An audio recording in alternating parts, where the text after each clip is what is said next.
V9 న్యూస్కి స్వాగతం. ఇప్పుడు హెడ్లైన్స్. విశాఖ 6వ శివంగరి కాలనీలోని ఈరోజు శ్రీ సీతారాముల కళ్యాణ మహోత్సవం అంగరంగ వైభవంగా జరిగింది. భక్తులు పెద్ద ఎత్తున పాల్గొని పూజలు జరిపించుకున్నారు. స్వామివారి కళ్యాణం అనంతరం సుమారు 4,000 మందికి అన్నదాన కార్యక్రమం జరిగింది. 10 సంవత్సరాల నుంచి పెద్ద గదిరి శ్రీ సింహగిరి కాలనీలోని వేచేసినట్టు శ్రీ శ్రీ శ్రీ అభయ ఆంజనేయ స్వామివారి దేవాలయంలో గత 10 సంవత్సరాల నుంచి మేము సీతారాముల వారి కళ్యాణం చేస్తున్నాము. భద్రాచలం ఏ టైంకి అయితే ఇక్కడ జరుగుతుందో అదే టైంకి మేము కూడా ముహూర్తంగా పెట్టుకొని నిర్వర్తిస్తున్నాము. ప్రతిసారి కూడా 50 మంది దంపతులు కంపల్సరిగా కూర్చుంటారు. ఈ యొక్క కళ్యాణంలోని వాళ్ళందరితో కూడా మేము కళ్యాణ కార్యక్రమాలు నిర్వహిస్తుంటాము. మా యొక్క అర్చకులు, మా యొక్క గుడి పెద్దలు, మా యొక్క గ్రామస్తులు అందరి సహకారములతో ఈ యొక్క కార్యక్రమాన్ని మేము ప్రతి సంవత్సరం ముందుకు తీసుకెళ్తుంటాము. అలాగే ఇంతవరకు కూడా తీసుకొచ్చాము. కాబట్టి ఈ యొక్క కార్యక్రమానికి సహాయ సహకారాలు అందించినటువంటి ప్రతి ఒక్కరికి ధన్యవాదాలు తెలియజేస్తున్నాం. అలాగే మీకు కూడా మీడియా వారికి కూడా మా తరఫున ప్రత్యేకంగా కృతజ్ఞతలు తెలియజేసుకుంటున్నాం.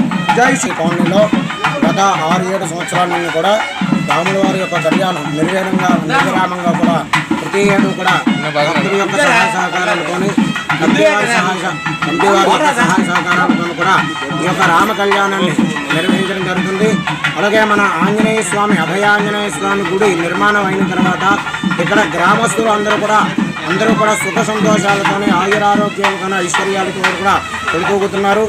ప్రతి ఏటా కూడా రామ కళ్యాణం నిర్విరామంగా ప్రతి ఏటా కూడా అభివృద్ధి జరుగుతూ ఆ రాముడి వారి యొక్క కళ్యాణం ఇప్పుడు కూడా శాంతంగా ప్రశాంతంగా నలుగురు కోరికలు కూడా తీరుస్తూ ఆ స్వామివారు రామచంద్ర స్వామి వారు నలుగురు కోరికలు కూడా తీరుస్తూ మన గ్రామాన్ని మన రాష్ట్రాన్ని కూడా అభివృద్ధి జరుగుతూ ఉన్నారు.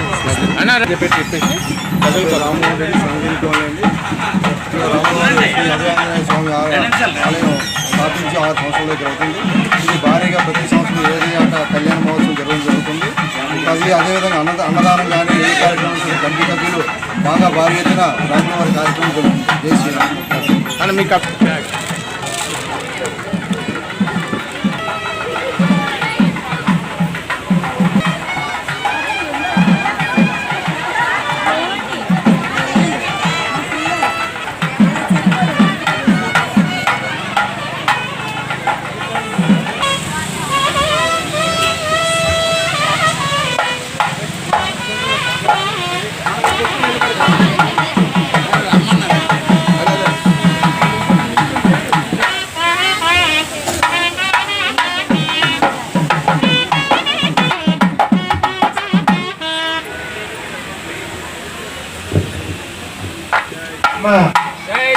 అవుతున్నది.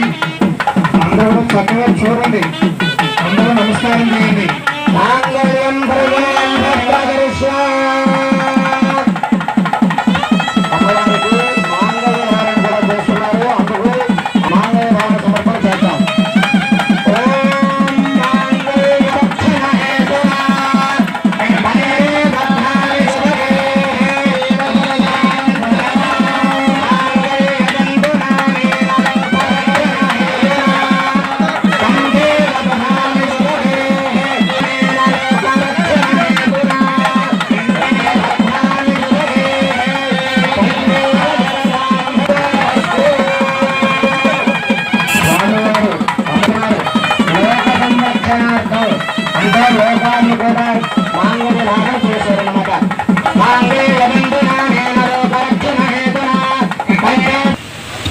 మన యొక్క వివాహ తందులో పంతులుగా చెప్పేస్తారు మంత్రం మజా ఫోటోకి లాపండి అంటుంటారు. ఆ టైంలో తన స్వార్థాకర కూడా చూసుకోలేదు స్వామి.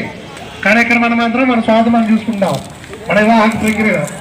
కానీ ఆయన స్వార్థం చూసుకోకుండా లోకం చక్కగా ఉండాలి బాగుంటుంది మంత్రం చెప్పి ధారణ అనేది జరిగింది.